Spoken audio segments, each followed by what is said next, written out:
Hello and welcome back to Formula One. My team, career part 28 today for the Canadian Grand Prix. A big episode.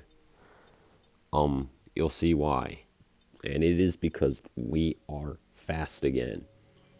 But first off, our team activities here, going through, doing a lot of stuff to the chassis and aero.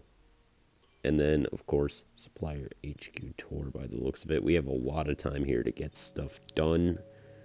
Whoa. Whoa. But anyways, going to renew our sponsors quickly. Go over here to the R&D, and you can see we are almost there. We are almost a top team. We're almost skipping the midfield and going straight from back marker to lead team here. We have a very good engine. We're only behind Renault and McLaren. And here we're going to see what upgrades we can make with $6.4 million to work with. Looks like we're going to try to get our powertrain out of Spec 1 since it is, well, being left behind. And now, as we sim throughout the week, we're going to see really no failed upgrades. Powertrain Spec 2. Do we even have any upgrades? I don't even know. For the R&D. I don't even know, but we are, I believe, going to go with durability here for a fabrication upgrade. Kind of wish I did build time now, but anyways, moving on through the week, and we are going to probably make an upgrade here to the magnetic compound, which I believe is an ERS upgrade, which should help. We're also going to go for durability here. Yes, I have not forgotten durability, but I have just started seeing problems with it in recent races, which is probably why I did this. But yeah, we have all these extra days and we've already done everything on our activities, so I'm going to have to leave like 5 days empty here, which certainly hurts, but at least we got everything done. Nice, we got an upgrade on aero, and as we get ready here for the Canadian Grand Prix, we are going to be fast here. I'm always fast at Canada, and now our car is in the midfield, so unlike last season when we were only really in the points, I believe, for Canada, we should be a contender here today for a podium. And we are going to make a chassis upgrade here, and we do not have enough points for aero. Maybe later after practice, but you can see how much we are improving over the rest of the pack, which are all very close except for Williams. Williams looking like they always are. They are truly not fast. And yeah, are we going to use more money on our durability? No. Are we going to use it on aero? No. But chassis?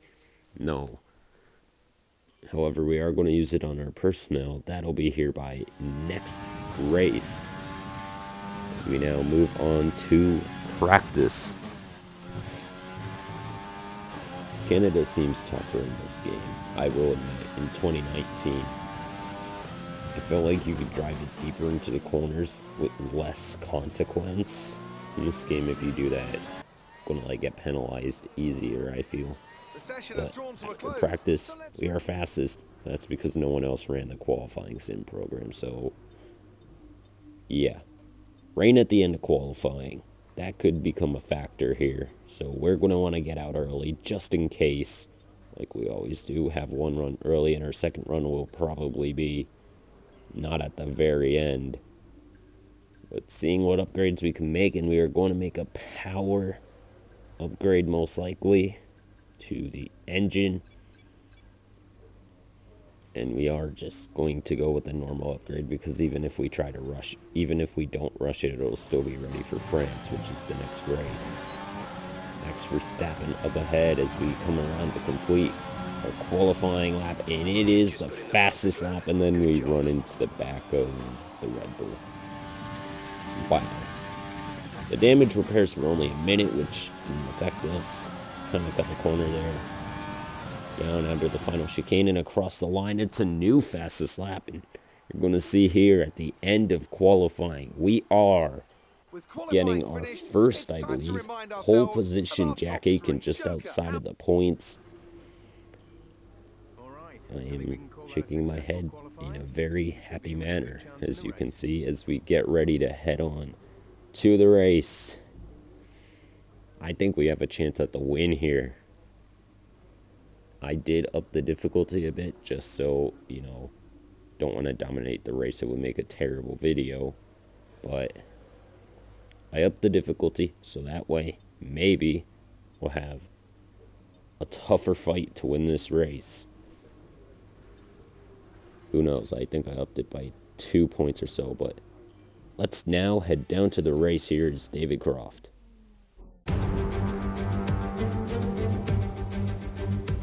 We're back once again beside the St. Lawrence River here in Montreal for the Canadian Grand Prix. The event first moved to a variant of this track back in 1978.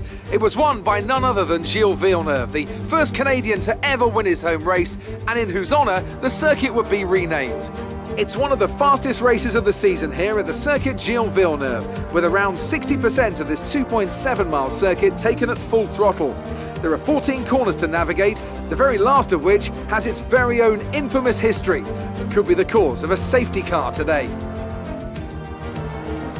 Alongside me once again for coverage of today's race, it's none other than the great Anthony Davidson. Let's have a chat about McLaren. What do you make of their performance so far this season? Well, the atmosphere within that team seems very positive at the moment. Everyone seems like they're in great spirits and having a lot of fun doing what they do, and that's definitely contributed to the performances we've seen. Let's run you through the driver grid order for today's exciting race. Joker lines up on pole position and Lewis Hamilton completes the front row. Looking down the rest of the grid, we have Leclerc, Perez, Valtteri Bottas and Sainz, Norris, Stroll, Ocon and Daniel Kvyat, Aitken, Verstappen, Kevin Magnussen and Ricciardo, Latifi, Albon, George Russell and Roman Grosjean, Giovinazzi, Gasly, Matsushita and Nick de Vries. Now, it's almost time for lights out, so let's go down to the track. Pole position. Alright, looks like it's going to be a two-stopper here in this race to go to the end. One stop, one set of softs, two sets of medium tires. So we get ready for 35 laps around the Canadian Grand Prix here in Montreal. This is going to be quite a tough battle if we want to win. Just trying to stay on the podium at this point as we line up for the formation lap. Keep forgetting that there is a formation lap now every time in season 2 because I did not have it for season 1. And yeah, now we just gotta heat up the tires, which at a short track like this might be an issue. However, I think we just got them heated up down the backstretch as we roll back onto the grid here. We are going to have to wait for the entire field behind us to form up, however. Keep an eye on the lights. The start sequence will begin as soon as the grid is formed. Be ready with the clutch. Deep breaths here. Stay calm. I'm only starting on pole for the first time ever with the chance to win the race. Nothing big. Okay, yeah, kind of something big, but we're still in this for the championship as well. As we head to the 5 red lights for the Canadian Grand Prix. It's lights out and away we go. A good start compared to Lewis Hamilton We have him into turn 1, but we run wide towards turn 2. We hold off Lewis, though, at least, and Charles Leclerc in the Ferrari. This game is very unrealistic. I mean, a Ferrari is running in second in 2020.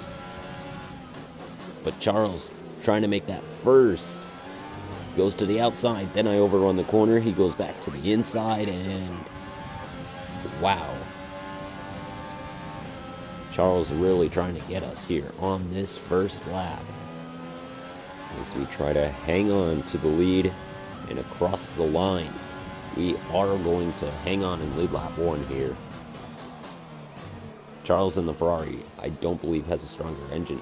He does not have a stronger engine in that Ferrari than us, so we should be able to hold him off even with slipstream. But this lap, you're going to see DRS will be enabled, meaning he will get that speed boost, and it's a big boost with DRS, which is going to be certainly not good for us. Yep, he's going to have DRS here. He was within 1 second of us when the detection zone came before that hairpin, but he was unable to get us as we are now later in this race in lap number 5. Going to come back at us with the run here. Is he going to get us? No, he will not. Now, later in the lap, down this long backstretch, he once again is not going to get us as he's far behind. And later on lap 8, we are going to box this time. And here comes the super speed. Epic. And we get a good stop, only 2 seconds, and look how much we pulled away from Charles Leclerc in the pits. That stop was fire. As we now pull away just in front of Alexander Albon in the Red Bull. Red Bull's fading down the order, I'm pretty sure, in the R&D. They're like only 6th best now. They're not very good anymore, unlike last season and the beginning of this season. Of course, last race, Verstappen was in the podium positions when he wrecked on lap number 1, spinning the car. He had a terrible finish in that race. I don't even know where Alex was, but Alex almost got us there. He was unable to do so, and because the AI is like programmed to stay on the racetrack, he slowed up a lot, so he didn't go off. Cautions down in the first sector, down the front straightaway, and it is Lewis Hamilton. And there goes a big contender from this race as we get Kevin Magnussen. But he's going to come back on the outside. I tried to slow up as much as I can so I didn't get a penalty or anything, since I'm at 2 warnings at this point in the race, I believe, for corner cutting. We do clear Kevin Magnussen. And Carlos Sainz with the fastest lap. And later, Esteban Ocon in the Renault with the fastest lap. Renault is working their way up the R&D table, but Esteban Ocon? Really? If why? If anything, you'd think Checo, Sergio Perez would be setting the fastest laps at Renault. Because now, you're just trying to get these laps to go by. Charles Leclerc, he's falling back. Over 3 seconds the gap now. As Jeff actually said, he has an issue. We set the fastest lap there. We are now, I believe, the only driver to go into the 111s on their lap times, which is huge. We are fast. And we are actually going to come into pit this time. Yeah, we are in front of Leclerc and Carlos Sainz in P3, who used to hold the fastest lap up until Esteban said it like a lap or 2 later, and we almost get passed by Leclerc. An extra lap on track than him, maybe 2. 1 or 2 extra laps on track than him really hurt us, as he's now right behind us. And even though he has that issue, which I don't believe ever went away, he was able to keep up with DRS. It might have gone away because, I mean, even with DRS, the problem should at least hurt him, but across the line, there is another lap in the 111s. And now, we're just trying to get these laps to go by. 7 tenths the gap. Now it's 1.6. We really pulled away. 1.8. We keep pulling away. Coming to 4 to go. 2.3 seconds the gap. And that problem seems to still be with Charles Leclerc, as we are now on the last lap of the Grand Prix. 3.3 seconds the gap. Only a mistake would have us lose this race. Wow. 28 parts it is going to take us if we don't make a mistake. I'm going slowly here so I don't make any mistakes. And I almost spin the car out there in that high-speed chicane. Headed down towards the hairpin, the gap under 2 seconds, but it's really just me managing the gap, trying to make sure I don't crash or anything. We shouldn't now. I mean, this final hairpin has the Wall of Champions, one of the toughest corners. The toughest corner here at Canada. Also, probably my favorite corner at Canada. But through the final chicane. And we are Formula One winners. From pole position as well. How about that? And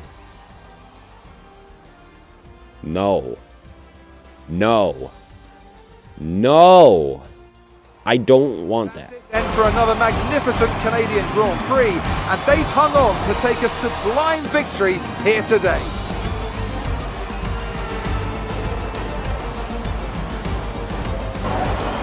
Anthony, tell me, what was it that helped them achieve this success? I think that smart tyre management on track and very smooth driving definitely assisted in their victory today. That combination meant they got the absolute maximum out of their tyres at all times. The faces on our top three look so incredibly happy as they make their way up to the podium. A much-deserved victory and a brilliant performance from them all.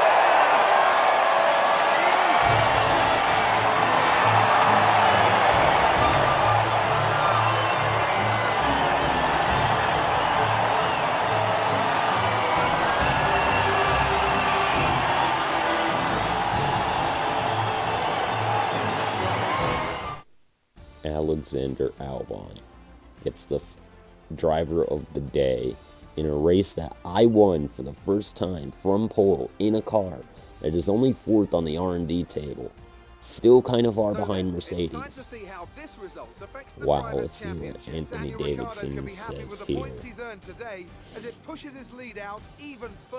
Ricardo, that's 0 points though, so we close the gap in the championship. The constructors, however, we still are just not there. An unbelievable day. And we are only 24 points out of the championship lead right now. That is huge. And now on to the highlights for this race. So, thank you all for watching. Hope you all have a nice day. Make sure to like and subscribe. Turn on notifications so you don't miss another quite unexpected win like this. Next time is France. Now, I haven't actually done the race yet, so I can't even tell you if I won. Even if I did, I wouldn't spoil it, because that would just get me less views than the 2 I already get per video, so...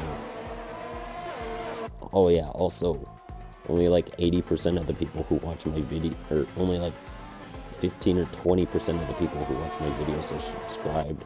So if you're not, please do. It makes me feel proud of myself and that I'm actually famous. So, thank you all for watching. Have a nice day. See you all in the next video.